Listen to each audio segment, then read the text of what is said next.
Hello survivors and welcome to another video. In this video we're going to be taking a first look at Harper, who is a promo character in The Walking Dead Road to Survival. Of course, we're going to look at her stats. 1,653 attack, so not mega high. 1,289 defense, so pretty low, but she has really high HP, which is 1,958. She is classified as a support character, so she's not going to need the high attack based on her role, but we'll see what it's like with the rest of her kit. Her rush is 58 AR, or 58 AP cost adrenaline rush, called Exposing Slices. Deal 3 attacks of 150% damage, which is 450% total, of course, to one enemy. This works the same way as Dwight's rush, as Michonne's rush, in that it'll be 3 separate attacks, and that will have on-hit benefits. So if she has an on-hit on her weapon, could have the chance of applying it once, twice, 3 times. All enemies get minus 50% attack and minus 50% defense, which is insane. It doesn't have to be you attack the middle character and it does the adjacent debuff. It's every enemy just gets debuffed, which is really good if there are, say, 3 characters left alive and 1 character's at the top and 2 at the bottom. You don't have to attack a particular one to get more debuffed. It's going to debuff them all, which is great.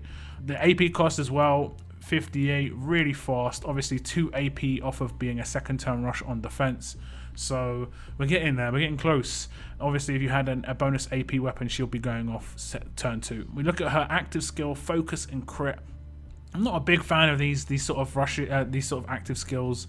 I think there's better picks that you can use, especially on characters like who have disarm, which is generally an attack team specialist skill. I gave you a sneak peek. It is a disarming specialist skill, but when you've got a disarm, you're generally going to use that character on attack. But this character gets focus and 45 crit for 3 turns, so that's a lot of crit. And obviously if those 3 rushes crit, she's going to do a lot of damage. She's going to get that focus for 3 turns as well, so she can attack behind shields, which is pretty nice, and she won't get confused or taunted in that time. The specialist skill is probably, I'd say, probably the strongest in the game in disarming, in terms of like how effective it is on an attack team. This character will never trigger a weapon effect that activates when an enemy character is defending. So that's the first half of disarming. Obviously, if she attacks someone with stun or defense, it can never stun her. She doesn't need stun resist for when she's attacking, really, unless you're coming up against greens. But she's a yellow, so you're not really looking to take her in against those sort of characters anyway. When this character performs a critical attack on a human enemy, that enemy will be disarmed for 2 turns. That's the second half of it, which is great. Disarmed characters lose any conditional effects granted by their weapons. That's basically stun on defense, that sort of thing, or ones that have bonus defense or bonus crit or something like that. They'll lose that if they're disarmed. Things like plus HP, plus attack, those still remain.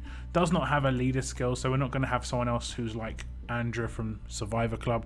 So it's just going to be a specialist. Now we move on to the weapon, and it's like an attached weapon because she's got these 2 blades, and she does look sick. She does really look sick, and her weapon is more of a defensive weapon, 30% defense, 15 crit, but it also has stun when attacking, a better chance to stun the enemy for 2 turns, which is insane because fast characters just don't have weapons like this. They don't have on attack specials, so it's like one of the weakest parts of the fast characters kit is the fact that they don't have on attack specials. They have one of the best, if not the best, on defense special in absolute defense, but when attacking, a better chance to stun the enemy for 2 turns is generally, or normally, a strong character's special. I think it might be on 1 character in alert. I can't really remember. I don't think within the 6-star world anyway. But it's a really nice special to have. On the disarm character as well, there's 0 risk. You can just stun the character. The only downside, of course, is that she's got disarm anyway, which kind of would do the job of stun anyway. I mean, I guess you could just sort of see it as 2 chances of happening, whether you disarm them or stun them. I guess that's not too bad a thing. And of course that weapon works in conjunction with her rush. Each one of those 3 attacks can stun, so it's 3 chances at stunning an enemy, which is just, again, another bonus. And obviously she'll have 3 chances of disarming as well, so that character is stunned or disarmed, almost guaranteed at this point. So this is Harper. She does look awesome as well. If you look at the character, she does really look awesome.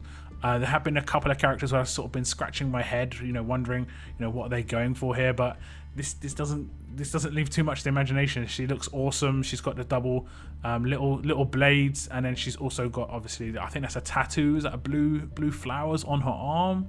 She's got yellow bandana. I just like the get up. It really looks cool, and she is a really good character. But do tell me what you think about this character. Are you gonna be pulling for this character? I probably would try a pull. I may still, you know, it may get to early next week when I still try a pull. We'll see. But I think she's a really good character. She'll make a big difference on an attack team, and especially against teams with, you know, these ranged defense teams. She'll take no trait damage, and she'll just be able to bypass, you know, conjunction with someone like Wayland. It'll be pretty sick. But that's the end of this video, guys. Do tell me what you think about Harper, and as always, keep on surviving, guys. Keep on surviving.